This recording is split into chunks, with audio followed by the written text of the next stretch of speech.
Salaman Aleo! Bienvenue sur Terre de mes ancêtres. Savais-tu que nos plantes sont très prisées de l'industrie pharmaceutique qui en fait des médicaments? Aujourd'hui, on découvre donc 4 plantes médicinales malagasy utilisées par l'industrie pharmaceutique occidentale.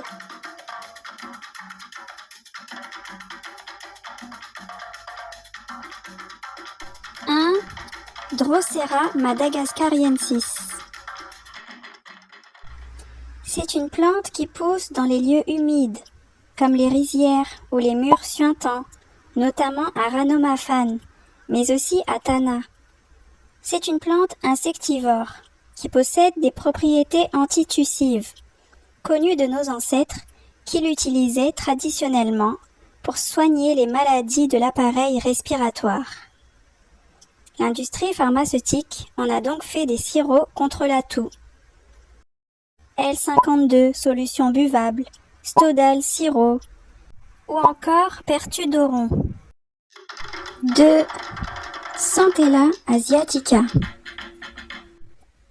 C'est une petite herbe prostrée qui pousse dans les lieux humides, qui possède des feuilles en forme de rein, ayant une teneur élevée en asiaticoside, qui est un cicatrisant majeur, dont le médicament Madécasol, fruit des travaux du professeur Albert Rakout Ratsimamang avec les laboratoires Laroche-Navaron, est issu.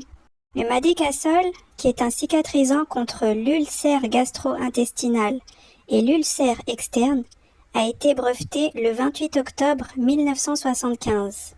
Dans notre médecine traditionnelle, Centella asiatica était utilisée contre la lèpre.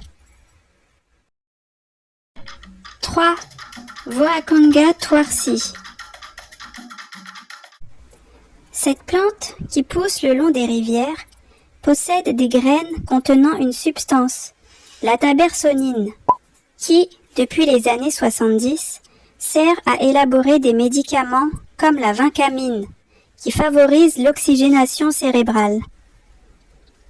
Plusieurs centaines de tonnes de graines de Voacanga sont exportées à destination de firmes pharmaceutiques de France et d'Allemagne, qui les transforment en médicaments.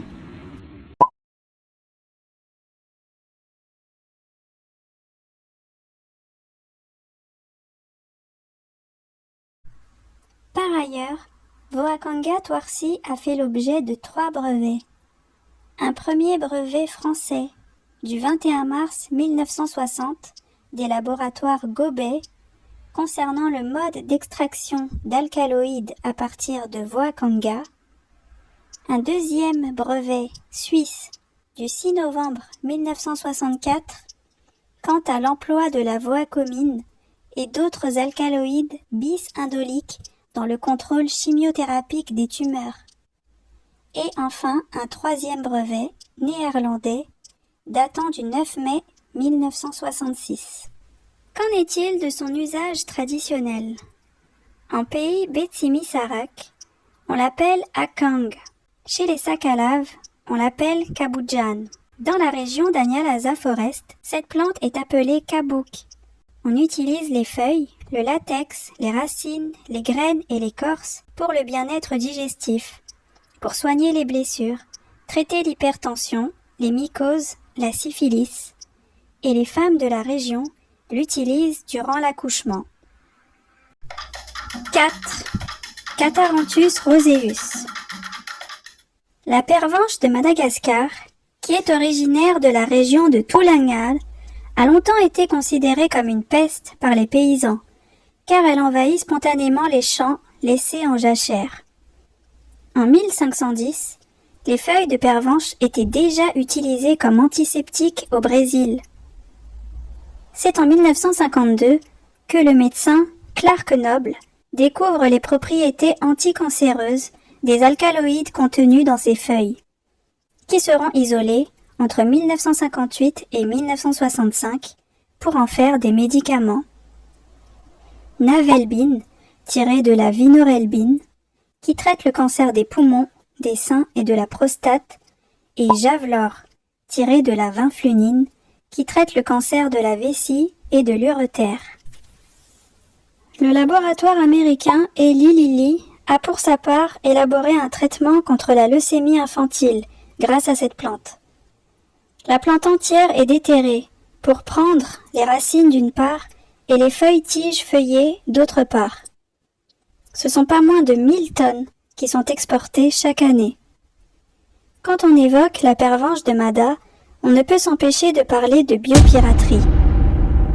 D'après le docteur Andianza, directeur exécutif de l'IMRA, l'exploitation de la vinorelbine et de la vinflunine a généré 1 milliard de dollars US en 1980.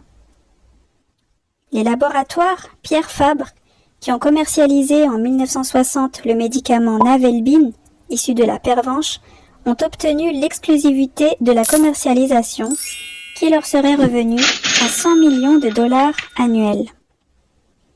Se pose ici la question du retour financier. Selon le protocole de Nagoya du 29 octobre 2010 visant le partage juste et équitable des avantages découlant de l'exploitation des ressources génétiques et stipulant les redevances générées par la commercialisation d'un produit dérivé de ressources génétiques sont partagées entre le fournisseur et l'utilisateur des ressources génétiques et connaissances traditionnelles associées. Qu'en est-il réellement de cette clause quand les récolteuses malagasy de pervenche ne perçoivent que 2 € par jour? Quelle part de la population malagasy a accès aux médicaments et traitements extrêmement onéreux issus de l'exploitation à grande échelle de cette plante?